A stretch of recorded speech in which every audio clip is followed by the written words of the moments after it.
지금부터는 손정혜 변호사 그리고 차진아 고려대 법학전문대학원 교수와 함께 이야기 나눠보겠습니다. 두 분 어서 오세요. 어서 오세요. 안녕하세요. 오늘 증인석에는 아무도 서지 않습니다. 네, 양측의 변론을 듣는 예정인데 대통령 측에서 어떤 변론 전략을 펼 것으로 보세요?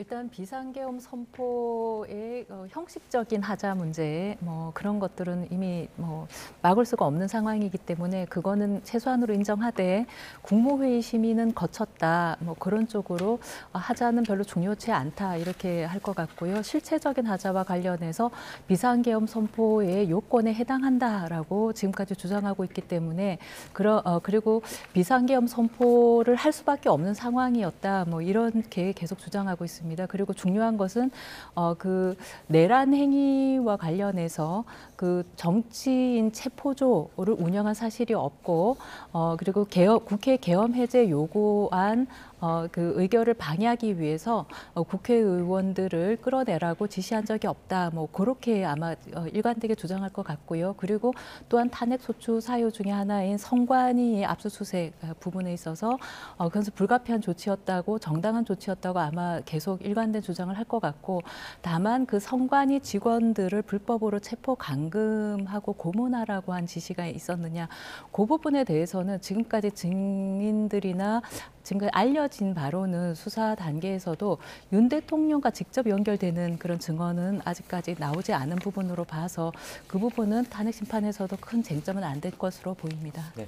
앞서 저희가 윤 대통령이 서울구치소를 출발해서 이제 헌법재판소에 도착하는 모습까지 전해드렸는데요. 그러면 이제 직접 출석한 윤 대통령 직접 발언을 할 가능성도 있을까요? 가능성은 열려 있습니다. 준비된 발언이냐 준비되지 않고 즉흥적으로 의견을 개진하느냐의 차이만 있을 뿐 윤 대통령은 앞서서 탄핵 심판 관련해서 본인이 절차 참여를 굉장히 적극적으로 하고 관련된 절차마다 본인의 의견을 개진하기 위해서 굉장히 노력한 측면이 있기 때문에 관련해서 특별한 어떤 그 주장이나 입장을 정리해 올 수도 있고요. 또는 양쪽의 이제 의견들을 듣고 주장을 듣다가 이제 즉흥적으로 생각나는 사항들도 진술하지 않을까라는 생각을 했습니다.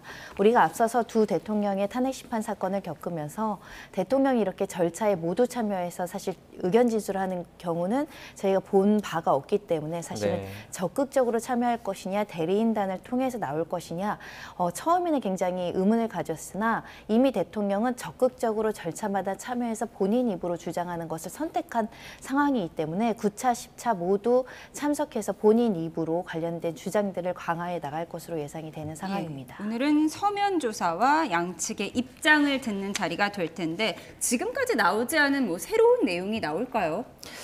일단 아직 밝혀지지 않아서 그리고 아직 변론이 안 열려서 어떠한 그 서증이나 동영상 이런 것들이 현출될지 그러니까 그 대심판 헌재 변론 절차에서 나타날지 그것은 봐야 알겠습니다만 지금까지 좀 문제가 된 것은 홍장원 국정원 1차장의 메모의 작성 경위나 국정원장의 증언에 따르면 메모가 4개의 버전이 있다 이렇게 진술하고 있고 CCTV로 그 메모를 처음에 작성할 당시에 어떤 그 공원 그 밖에서 이렇게 통화하느라고 흘려 적었다 이렇게 얘기하고 있는데 CCTV로 확인해 보니 집무실에 있었다 이렇게 얘기하고 있어서 그리고 그 CCTV 화면 그 영상을 제출하라 이렇게 또 요구한 측도 있어서 그게 만약에 그 국정원에서 제출됐다고 한다면 그 부분도 아마 CCTV 화면이 들어갈 수 있을 것 같고요.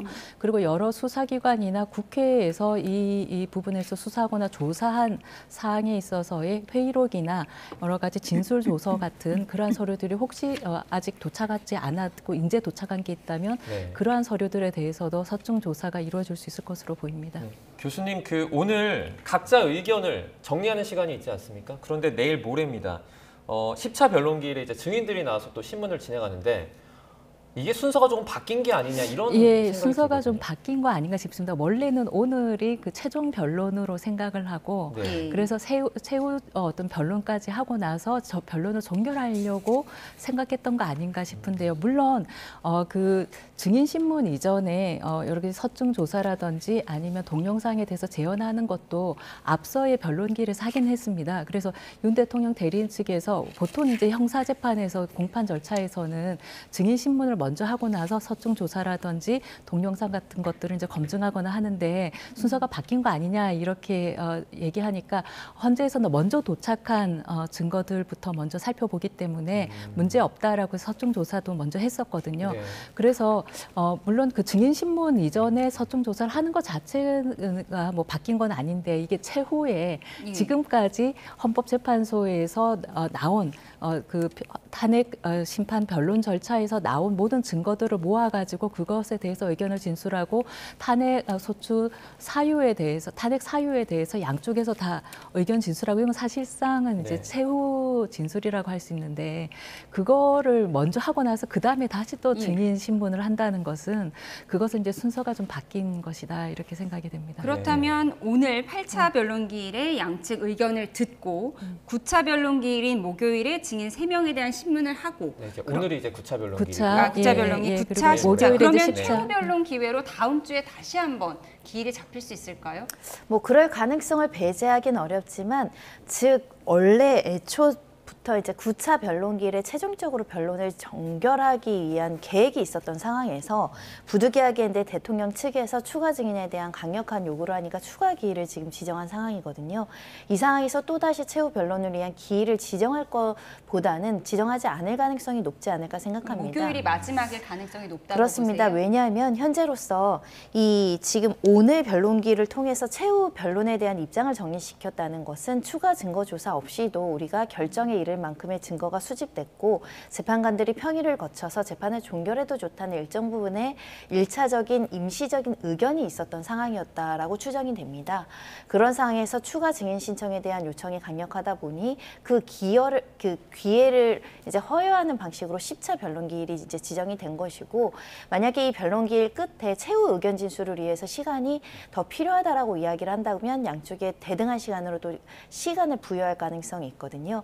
그런 만큼 최후 변론만을 위한 기일이 지정될지는 좀 어떻게 보면 좀 예상하기가 낮지 않을까 생각이 들고요. 오히려 오늘 추가 증거를 제출하고 그 추가 증거가 유의미하다거나 증거 조사가 필요한다거나 이에 대한 어떤 신빙성이나 이런 것들을 따져봐야 될 필요성이 있다라고 한다면 그 다음 기일을 지정을 해서 이 증거에 대해서 확인하는 수순을 걷지 않을까 그렇게 생각합니다. 네, 지금 변수가 하나 좀 남아 있는데 내일 모레 10차 변론기일이 이제 탄핵 심판과 윤 대통령 형사 재판 일정이 맞물려 있지 않습니까? 기일 어떤 그 조정이라든지 이런 게 있으면 일정은 조금 더 밀릴 수도 있다고 볼 수 있을까요? 예, 그 부분이 변론 종결에 있어서 중요한 변수 중 하나라고 볼 수 있는데요. 아직 네. 헌법재판소가 결정을 안 한 것으로 보입니다. 그래서 목요일에 그 변론 기일을 그대로 진행할지 아니면은 연기 요청을 받아들여서 그 다음 주 화요일로 미루어질지 그것은 한번 지켜봐야 할 것 같습니다. 네. 예. 일정상 오늘 정도에 그게 나온다고 보십니까? 늦어도 오늘까지는 이거 헌재가 입장을 표명해줘야 윤 대통령 대리인단도 거기에 맞춰서 준비를 할 수 있을 것으로 보이고요. 내일 늦어도 아무리 늦어도 내일 오전까지는 그 변론기를 연기할 건지 아니면 예정대로 목요일에 진행할 건지는 알려줘야 그 대리인단이 왜냐하면 형사재판의 공판 준비도 하고 구속취소 신문 준비도 동시에 해야 되기 때문에 네.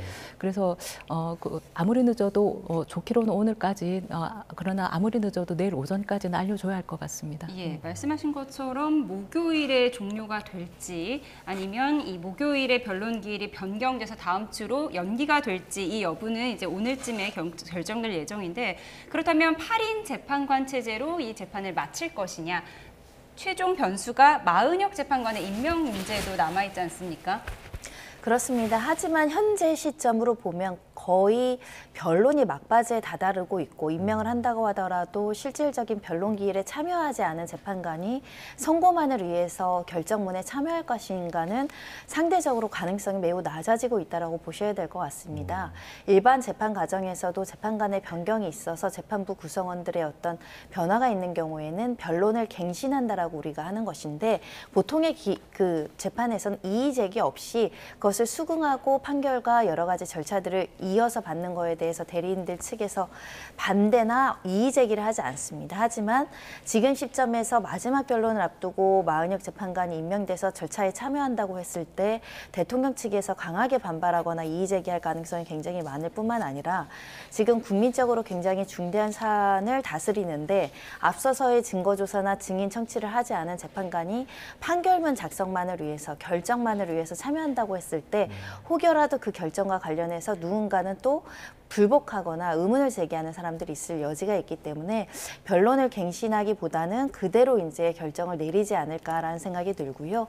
그것은 결국은 이제 헌법재판소의 지금의 속도에 따르면 3월 중순에는 이제 결정을 내리겠다라고 어느 정도 보이는 상황이기 때문에 임명이 빨라도 2월 말에는 좀 현실적으로 어렵지 않을까 그런 판단하에 말씀을 드립니다. 마은혁 재판관이 만약에 임명이 된 다음에 뭐 경우의 수가 좀 있을 것 같은데 임명이 된 다음에 그 찬핵 탄반 그 투표에 참여하지 않는 방법도 가능합니까? 헌법재판소법에 보면 네. 그 종국 결정을 하려면 종국 심리에 관여를 해야 됩니다. 그런데 종국 심리의 방식이 서면 심리가 있고 변론이 있는 거거든요. 네. 근데 변론을 종결한 이후에 마은혁 재판관이 설령 임명된다 하더라도 종국 심리에 관여한 바가 없기 때문에 네. 종국 결정에 참여할 자격이 없거든요. 네. 만약 그러려면은 변론을 재개해가지고 추가 기일이라도 지정해서 종국 심리에는 관여해야지만 자격이 생깁니다. 예, 막판 변수에 대해서 좀 짚어보고 있습니다. 그런데 어제 김현태 707 특임단장이 국회에 나와서 증언한 부분이 있습니다. 민주당의 회유가 있었다. 민주당이 곽종근 전 사령관을 회유해서 그런 진술을 하게 만들었다는 부분인데요. 이 부분이 변수가 될 수 있을까요? 결국은 이제 곽종근 사령관의 진술의 신빙성을 평가하는 요소로서 곽종근 사령관의 누군가의 어떤 적극적인 회유 이런 걸 통해서 사실이 아님에도 불구하고 허위 진술했는가 그것이 이제 재판관들에겐 중요할 요소가 될 것으로 보이는데 다만 이제 헌법재판소에서 주장된 내용은 아니고 이제 국회에서 주장된 내용입니다. 다만 이렇게 김현태 단장이 이야기한 요소들을 보니 민주당 의원들이 대세가 기울었다라고 하든가 민주당이 이제 지켜주겠다라고 하든가 변호사를 소개해주거나 선임해주겠다라는 취지로 회유했다라는 거 아니겠습니까? 네. 근데 진술의 신빙성을 낮추기 위해서는 이 증인이 적극적으로 허위 진술하고 오염된 진술을 했다 이런 정황들이 밝혀져야 되는데 지금 회유의 내용이 다소 추상적이고 애매모호합니다. 그러니까 잠시만요. 지금 윤 대통령 대리인단이 9차 변론기일에 출석하는 모습을 실시간으로 보여드리고 있습니다. 잠시 후 2시에 9차 변론기일이 시작될 예정인데 지금 1시 5분쯤에 대통령 측 대리인단이 입정하는 모습을 보여드리고 있습니다. 대통령 측 대리인단이 도착했습니다. 네. 그래서 조금 더 진술의 신빙성을 낮추기 위해서는 그러니까 기억하고 있는 거와 반하는 허위 진술을 했다라는 정황이 등장이 돼야 되는데 현재 곽종근 사령관은 본인이 선설한 증인으로서 구체적인 사실을 다소 일관되게 이제 진술하고 돌아간 상황에서 그 당시 민주당 의원들이 이런 말을 했다라는 이유로 거짓 진술을 하고 있는 것인가, 기억에 반하는 진술하고 있는 것인가, 특히 가장 중요한 국회의원을 끌어내라고 이제 대통령께서 직접 말씀하셨다는 부분과 관련해서 그런 사실이 없는데 그렇게 이야기했다라고 보기에는 이 주장만으로는 사실은 굉장히 좀 어렵지 않을까 생각이 들고요.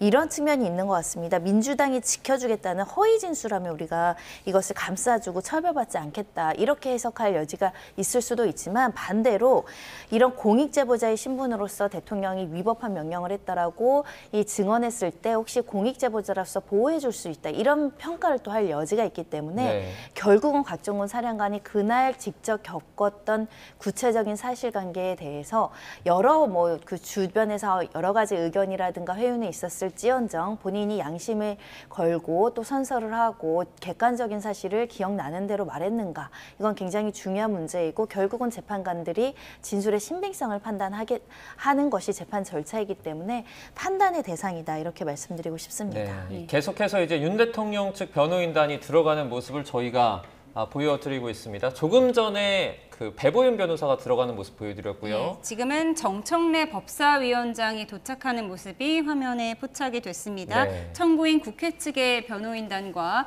소추인단이 도착한 모습을 보여드리고 있습니다. 조금 전에는 피청구인인 윤석열 대통령 측 대리인단이 도착을 했고요. 지금 국회 측 소추인단과 그 대리인단이 함께 입장하는 모습을 보여드리고 있습니다. 네. 양측이 오늘 어떤 변론을 펼칠지 관심이 집중되는 상황인데요. 이 국회 측 대리인단이 기자들 앞에 서서 어떤 발언을 할지 한번 들어보도록 하겠습니다. 조금 전에 대통령 측 변호인단은 별다른 발언을 하지 않았네요. 국회 측 변호인단 또는 소추인단의 목소리 들어보겠습니다. 정청래 법사위원장이 얘기할 것으로 언론인 보입니다. 여러분, 추운데 고생이 많습니다. 내란 선동 세력의 대한민국 흔들기가 도를 넘고 있습니다. 헌법 파괴 책동이고 제2의 내란 선동이 기승을 부리고 있습니다. 국기문란 법치농단입니다. 서부지법 폭동에 이어 헌법재판소를 휩쓸 것이라는 섬뜩한 언어 폭력도 난무합니다. 헌법재판소 재판관 신상털기와 모욕주기, 헌법재판관 집 앞에까지 찾아가 가짜뉴스, 욕설, 조롱, 협박을 하고 있습니다. 이런 자들은 싹 다 잡아들여야 합니다. 불법 폭력 행위자들은 체포 명단을 작성해 싹 다 잡아들이기 바랍니다. 형법에서 규정하고 있는 국헌문란, 내란이란 헌법과 법률에 정한 절차에 의하지 아니하고 헌법, 법률의 기능을 마비시키고 헌법기관을 강압에 의하여 전복 또는 그 권능 행사를 불가능하게 하는 것으로 규정하고 있습니다. 헌법재판소의 기능을 마비시키려 하는 것 자체가 제2의 내란 행위입니다. 내란 선동, 폭동 유발자들은 내란죄에 준하는 엄벌에 처해야 합니다. 내란 옹호 세력은 대한민국 사법 체계를 부정하고 있습니다. 경찰도 못 믿고, 검찰도 못 믿고, 법원도 못 믿고, 헌법재판소도 못 믿겠다면 도대체 누구를, 무엇을 믿겠다는 것입니까? 망상에 빠져 내란을 일으킨 윤석열과 거짓과 허상을 쫓는 내란 옹호 세력은 대한민국의 이름으로 퇴치해야 할 내란 공동체입니다. 국민의 짐이 되어버린 국민의힘은 내란의 힘입니까? 착시 현상에 빠진 내란의 힘은 결국 사멸할 것입니다. 내란 옹호, 내란 선동 세력은 제발 정신 차리기 바랍니다. 헌법재판소 흔들기를 당장 중단하시기 바랍니다. 먼저 하시죠.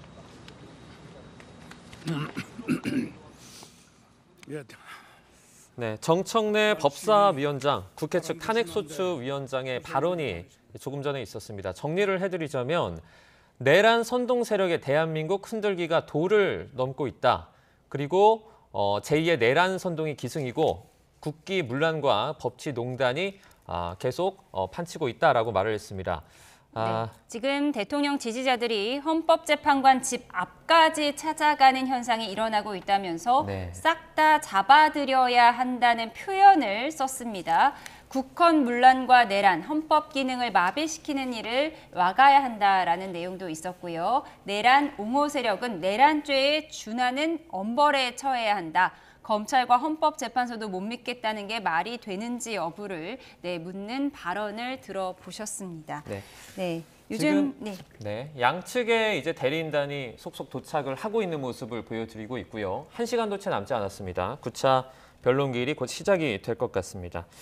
네. 조금 전에 이제 김현태 단장 같은 경우에 만약에 계속 했던 그 말들이 그러니까 곽종근 전 특전사령관을 회유하려고 했다. 민주당 측이. 이 말이 인정이 된다면 곽 전 특전사령관이 했던 증언들은 신뢰성을 좀 잃게 된다라고 볼 수 있는 겁니까? 그 회유한 정황만 가지고는 어떤 그 말이 그러니까 그 앞뒤가 안 맞는 부분이 그 회유에 의한 것이다라고 한다면 네. 그리고 그 앞뒤가 안 맞는 부분이 중요한 부분에서 진술이 달라지게 된 것이라고 한다면 그럴 수도 있어 보입니다. 그런데 이제 아직까지는 그 회유로 인해서 어떤 말이 어떻게 바뀌었는가 하는 것이 명확하게 규명이 안 되어 있는데 그 곽종군 그 특전사령관 같은 경우에는 이 수사기관에서 진술한 거하고 국회에서 증언하였을 때 그 진술과 이 현재 탄핵 심판 절차의 변론에서 증언한 부분이 말이 약간 바뀐 부분이 있는데요. 단순한 그것이 워딩의 차이냐라고 볼 수도 있지만 보기에 따라서는 이것이 굉장히 중요한 진술의 변경이라고 얘기할 수도 있습니다. 왜 그러냐면 검찰 조서에서는 사람들을 데리고 나와라라고 얘기했다가 네. 또 나중에 거기 인원들을 끄집어내라라고 했다가 그리고 김병조 의원이 국회의원들을 끌어내라고 한 거죠. 이렇게 하니까 예 맞습니다. 이렇게 해서 국회의원들을 끌어내라라고 이렇게 표현들이 바뀌었는데 만약에 끌어내라라고 했다면 그 대사 끌어내거나 끄집어내라라고 했다면 그것은 요원이 그 대상이 될 수는 없죠. 그냥 지시하면 되니까 나오라고 하면 그렇기 때문에 그것이 굉장히 중요한 것인데 그리고 그 변론기일에서 그 한 재판관의 질문에 대해서 왜 이렇게 말이 왔다 갔다 하느냐 이렇게 얘기하니까 그 기억이 자신이 그 행위를 했을 당시에는 기억이 잘 안 났다가 나중에야 기억이 났다. 그래서 어떻게 나중에 기억이 났냐 하니까 다른 사람들이 자기가 그렇게 말하고 했다라고 해서 그런 얘기를 듣고 보니까 나중에 자기가 기억이 났다. 이런 말을 한 적이 있는데 네. 이것은 증언으로서의 신빙성을 굉장히 의심케 하는 부분이거든요. 그래서 이 부분에 있어서 이게 어떻게 판단할지 하는 것이 상당히 좀 문제가 될 수 있습니다. 그 교수님, 회유의 시점을 기준으로 해서 그러니까 어떤 증인의 증언이 일관성이 있다면 전후가 달라지지 않았다면 그러면 뭐 신빙성의 의심을 구하지 않는다 이렇게 볼 수 있는 거죠? 그래서 회유한 정황이 있어도 그 증언의 어떤 진술 부분의 중요한 부분이 계속 일치한다 그러면 그것은 크게 문제되지 않는데 이 중요한 부분이라고 생각하는 부분이 계속 바뀐다 그러면 그리고 이제 증언은 사실은 증인은 자기가 경험하고 보고 들은 것들을 그대로 얘기해야 되는 건데 그 기억 자체가 바뀔 수 있다라고 증언한 부분이 있기 때문에 그래서 좀 문제가 될 수도 있어 보입니다. 보기에 그 시각에 따라서는 그것이 문제가 될 수도 있어 보입니다. 네. 결국 곽종근 전 특전사령관과 이진우 전 수방사령관은 지휘관의 입장이었던 거고 김현태 707 단장과 조성현 단장 수방사 경비단장의 경우는 이제 실무장교인 경우잖아요. 그런데 지금 조성현 단장과 김현태 단장의 진술이 완전히 엇갈리는 상황이거든요. 그럼 두 실무장교 중 어느 쪽에 더 헌재가 힘을 실어줄지 그 부분이 관건 아니겠습니까? 그러니까 두 사람의 말이 엇갈리는지부터 판단을 해야 될 것 같습니다. 사령관들이 구체적인 어떤 지시를 받고 지시를 내려보낼 때는 각각의 임무나 그 군인이 처한 여러 가지 구체적인 역할에 따라서 역할을 분리해서 다른 명령을 내렸을 가능성도 전제하기 때문인데요. 김현태 특임 장관은 본인이 받은 명령에 대해선 들어갈 수 있느냐라고 명령이 왔고 들어갈 수 없습니다 했더니 그 이후에 어떤 구체적인 명령은 받지 않았다. 그리고 이제 철수했다라는 증언의 요지가 있었던 거고 조성현 단장 같은 경우는 국회의원들과 관련해서 이런 끌어내라는 지시를 들었다는 취지로 했습니다. 그러니까 이 사람에게는 들어가라는 1차 명령이 나오고 2차 명령을 하려고 했으나 들어가지 못한 상태였기 때문에 끌어내라는 지시도 하지 않았다라고 생각할 여지가 있어서 두 사람이 같은 사실과 관련해서 허위나 기억에 반하는 진술하기보다는 본인들이 각각 겪었던 경험을 말했을 가능성이 매우 높고요. 그리고 이 두 사람이 같은 명령을 받았는데 다른 이야기를 해서 두 사람의 말이 불일치돼서 진실 공방으로 가서 누구 말이 더 진실에 가까운지를 평가하려면 이 두 사람도 마찬가지로 예하 부대원들에게 하급자들한테 또다시 명령을 내리잖아요. 그럼 그 명령을 받은 또 다른 어떤 부대원들에게 이 관련된 입장을 상호 이제 크로스해서 체크를 하면 진실이 어디에 가까운지를 확인할 수 있을 것으로 보입니다. 그런 측면에서 곽종근 사령관과 관련해서도 본인이 이것을 허위 진술해서는 안 되겠다라고 생각해서 이제 이야기를 하기 시작했다라고 헌재에서 이야기했었는데요. 그때 그러면서 이야기를 했던 것이 내가 대통령과 비아폰으로 통화하고 이런 내용들을 마이크를 끄지 않은 상태에서 회의를 하다 보니 그 마이크 음성들이 예하 부대원들이 다 듣는 상태였다라고 이야기를 하거든요. 네. 그런 면에 있어서는 그 과거 사실에 대한 통화 내용이라든가 통화가 직접적이 들리지 않더라도 그 통화 내용을 듣고 각 전 사령관이 명령을 내린 내용들은 다수의 그 굉장히 많은 부대원들이 들었다라는 상황이거든요. 네. 그러니까 진술의 신빙성은 다소 진술이 반복되거나 표현이 달라졌다고 하더라도 주된 취지가 일관되느냐, 그리고 그 일관된 주장과 증언을 예하 부대원들도 들었는가, 이거를 중복적으로 확인하면 진실에 가까운가 아니면 회유해서 거짓말로 가장하는가, 그것이 금방 가려지지 않을까 합니다. 네. 10차 변론기일 이야기도 해보겠습니다. 내일 모레인데요. 이제 증인이 3명이 나옵니다. 한덕수 국무총리 한 차례 증인 기각이 됐었는데 이번에 채택이 됐습니다. 홍장원 전 국정원 1차장 5차 변론기일에서 나와서 이제 증언을 했었죠. 건강 문제 때문에 이제 출석하지 않았었던 조지호 경찰청장도 이제 증인 신문이 내일 모레 진행이 될 것 같습니다. 어떤 부분이 좀 핵심 쟁점이 될 걸로 보세요? 한덕수 총리 같은 경우에는 그 원래는 국무위원들을 부르는 예정이 없었는데 본인이 그 계엄 선포 사실을 전해 듣고 대통령에게 국무위원들 의견도 좀 들어봅시다 해서 그때서야 국무위원들을 불러 모았다는 거 아닙니까? 그랬을 때 이 국무위원들을 모인 그 자리가 국무회의로서 볼 수 있을 것인가? 그러니까 정규의 어떤 정례적인 그런 국무회의와는 좀 형식이나 여러 가지 면에서 좀 미흡한 면이 많은데, 그렇다 하더라도 국무회의의 심의의 실체는 갖췄는가, 아니면 아예 국무회의의 심의라고 볼 수도 없는 것인가, 이것이 그 탄핵 사유 중에서 그 계엄 선포의 실체적인 하자 외에 절차적인 하자가 있거든요. 국무회의 심의도 거치지 않고 그 계엄을 선포했다라고 하는 것이 탄핵 사유 중에 하나이기 때문에 그 부분을 규명하기 위해서 그 국무위원들을 모아보자라고 제의했고, 또 그 회의를 그 주도적으로 이끌어갔던 그런 그 한덕수 총리가 출석을 해서 그런 그때 당시에 여러 가지 정황, 계엄을 선포하기 전후에 여러 가지 직접적인 상황들을 가장 가장 가까이에서 지켜본 사람이기 때문에 그 부분에 있어서 중요한 진술로 보이고요. 그리고 그 홍장원 1차장은 그 조태용 국정원장하고의 그 메모의 어떤 신빙성과 관련해 가지고 엇갈리는 진술들이 많기 때문에 그 부분에 있어서 다시 한번 확인하기 위해서 부른 것 같고, 조지호 경찰청장은 이른바 그 정치인 체포조 명단과 관련해서 방첩사로부터 그러한 명단을 그런 지시를 전해받고 그런 그 체포조를 운영할 수 있는 그런 경찰의 명단을 실제로 보내는데, 그것과 관련해서 본인의 지시나 승인 없이 국수본에서 한 거다, 이렇게 주장하고 있습니다. 그래서 그 부분이 윤 대통령의 입장에서 보면은 대통령의 개입이 없었다라는 진술하고 비슷하기 때문에 본인들에게 유리한 증언이라 생각해서 증인 신청을 한 것으로 보입니다. 예, 말씀하신 것처럼 오는 20일에 예정된 증인은 3명입니다.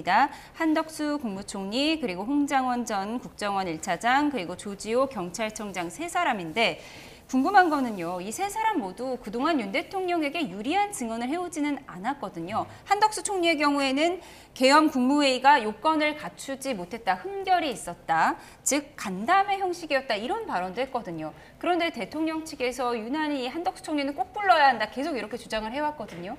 주된 취지를 보면 국정의 2인자였기 때문에 그 당시에 비상계엄을 선포할 수밖에 없는 국가적 위기 상황을 국무총리가 잘 알고 있지 않겠느냐, 이 부분에 대한 증언을 확인하기 위해서 신청한 것으로 추정되는 상황입니다. 민주당의 줄탄핵 등 이런 것들의 언급이 필요하다고 보세요? 일단은 그 부분도 이제 이야기를 할 것인데, 탄핵 이후의 사정이기 때문에 그것은 탄핵의 어떤, 그러니까 그 계엄의 정당성을 설파하기 위해선 계엄 전과 관련한 구체적인 상황을 물어볼 가능성이 있습니다. 앞서서 여러 가지 부정선거 논점이나 이런 것들이 거론됐지만, 실제 국정을 운영하면서 대통령이 가지고 있는 그 당시의 위기의식이 사법과 행정 기능이 마비할 정도로 야당에서 예산을 삭감한다던가 여러 가지 굉장히 무리한 입법을 통해서 입법 독재에 가까운 굉장히 파행적인 상황이 있었기 때문에 실질적으로 예산도 집행이 되지 않을 뿐만 아니라 국가가 운영하고자 하는 기본적인 어떤 그 정책을 실현하기 어려운 측면이 있지 않았는가, 이런 부분에 대해서 대통령 측이 이제 질문을 하고 그 당시에 위기가 있었다라는 질문을 사실은 받기 위해서 한덕수 국무총리가 나오는 것으로 보이고, 앞서서 국회에서 여러 차례 절차적 흠결이 있었다. 그리고 실체적으로 하자가 있었고 비상계엄의 정당성이나 비상계엄을 실시할 만큼의 상황은 아니었다라고 이미 진술이 나왔습니다. 하지만 이 진술이 그대로 유지된다라고 한다면 국정의 2인자가 실질적으로 국무회의 절차적 흠결을 인정하고 특히 이 비상계엄을 통해서 극복할 위기나 이런 것들이 부존재했다라는 어떤 발언만을 가지고 재판관들이 판단하게 되는 것인데, 혹여라도 오늘 나와서 대통령의 측의 어떤 신문사항에 대표하면서 위기의식이 있었습니다. 비상계엄을 선포할 수 있는 이런 요건들은 있었다고 생각합니다라고 또 진술을 바꾼다면 또 대통령 측엔 유리한 진술이 될 가능성이 있기 때문에 대통령 측에서 이렇게 증인으로 신청하지 않았을까 생각합니다. 네. 한덕수 총리가 일관적으로 뭐 국무회의의 실체가 없었다 또는 부실했다 이렇게 발언을 한다면, 그럼 실제 지난해 12월 3일에 선포됐던 계엄은 위헌 자체가 된다고 볼 수 있나요? 제 개인적인 생각으로는 네. 그 비상계엄을 선포하는 실체적인 요건, 그러니까 전시사변 또는 이에 준하는 사태, 국가 비상사태에 있어서 병력으로서 공공의 안녕 질서를 유지할 필요성이 없다는 부분은 전문가가 아닌 일반 국민도 아는 사실이기 때문에 네. 그 실체적인 요건을 갖추지 못했다는 점에 대해서는 다툼이 없어 보이고요. 그 자체는 위헌이라고 할 수 있는데, 다만 위헌이라고 해서 파면을 정당화하는 건 아니고 그러한 그 위헌 위법성이 얼마만큼 국민이 직접 선출한 대통령을 그 직에서 이제 내려오게 할 만큼 선거를 다시 치르는 것과 비슷한 효과 아니겠습니까? 그만큼 중대한 불법인가 하는 것에 대해서는 의견이 나뉠 수 있는 부분이거든요.